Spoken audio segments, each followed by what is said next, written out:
Hi, welcome to Coaster Mania. I'm Micah, and today, this almost feels like a joke with how short this video could be because of how few coasters there are at these parks. So rather than just focusing on Disneyland or California's Adventure, I want to combine both into one video. Unfortunately, Katie and I didn't get the chance to visit California Adventure in 2024 when we went to Disneyland. However, I grew up on these parks and have spent more than enough time visiting both to have a solid impression of how the coasters are.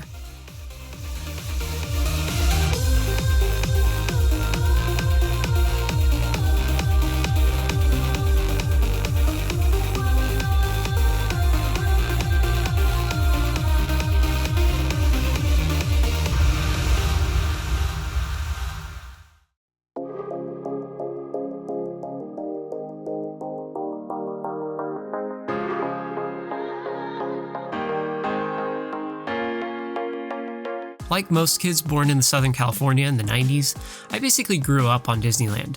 We had season passes, and my parents went the distance taking us as often as they could. These parks are places that, in some ways, could be argued that they are being held back by people not welcoming the idea of change.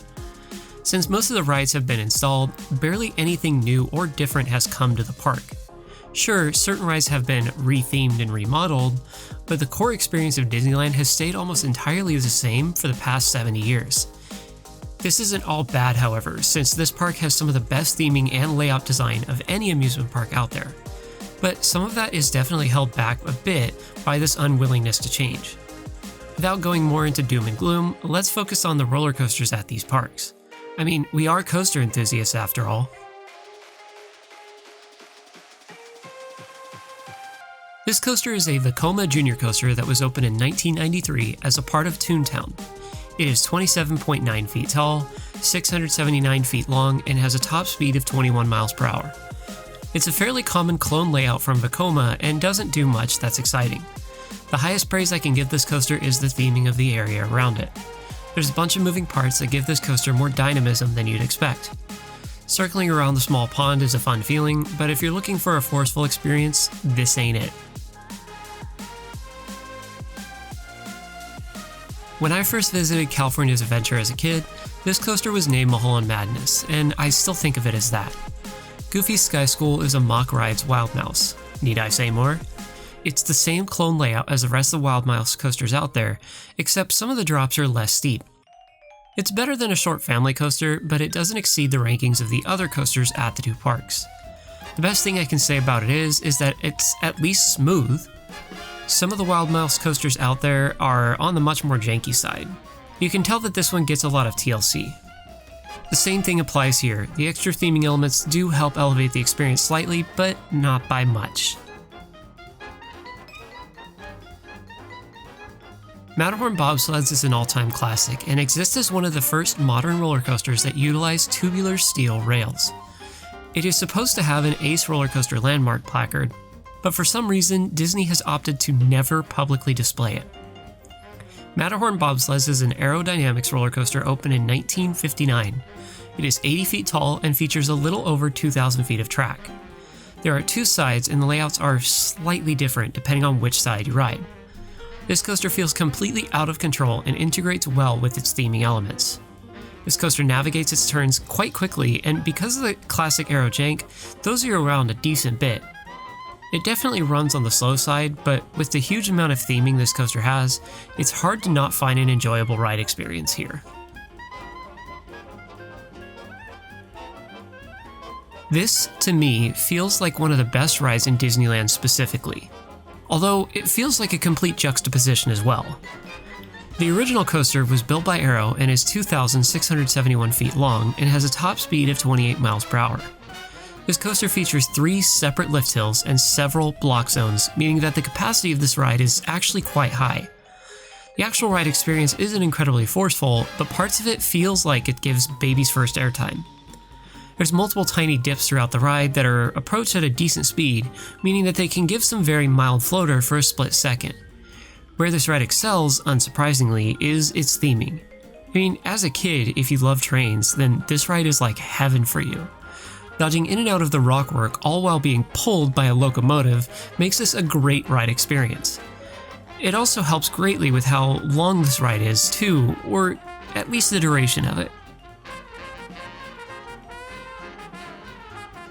This coaster is the longest coaster out of both parks, and it is simultaneously one of the least themed coasters.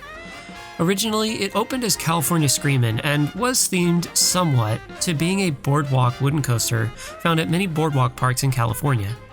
It is an Intamin coaster that opened in 2001 and features 6,071 feet of track.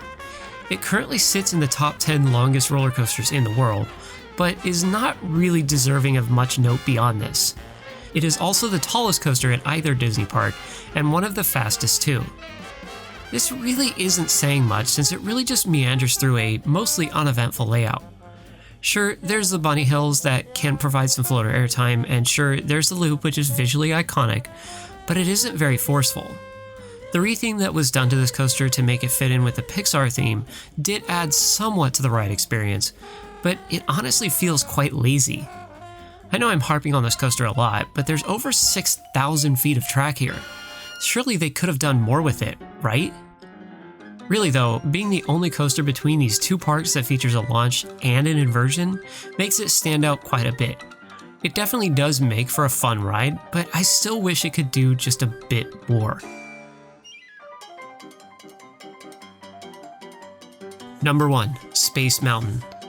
And on to the undisputed champion of these two parks, Space Mountain. The experience of riding a roller coaster in a pitch black room, unable to see where you're going, is a thrilling experience and ups the intensity even more, since you can't prepare for what's coming next. Opened in 1977, this coaster was originally built by WED, or what is now known as Walt Disney Imagineering. It features 3,459 feet of track and a top speed of 32 miles per hour. On their own, the stats don't paint anything notable about this coaster. Where it is great is the mixture of theming and the forcefulness of the layout. This coaster does a really good job at throwing you around and is just great all around. It's no wonder why it's so popular. It is the most intense coaster at these Disney parks and even rises above many other coasters at other parks in California. If it weren't for the theming, sure, it would knock the ranking down a decent bit, but this goes to show how much theming can improve a ride experience. Disneyland, and to a lesser extent California's Adventure, do a great job of showcasing that sometimes, for a roller coaster to be great, it doesn't always need to be the tallest, fastest, or the biggest in any capacity.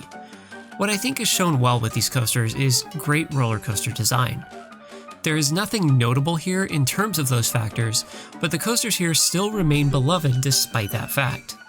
It comes down to coasters like Big Thunder Mountain and Space Mountain that are just plain fun.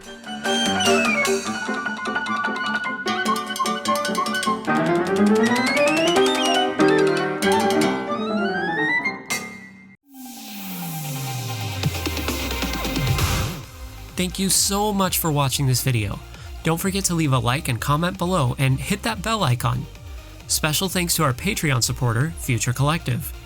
$1 a month helps me bring even more content to you guys, and I even have some exclusive content coming, so check it out. Check the description below to find links to the rest of our pages. Thanks for watching the video, and ride on, Coaster Maniacs!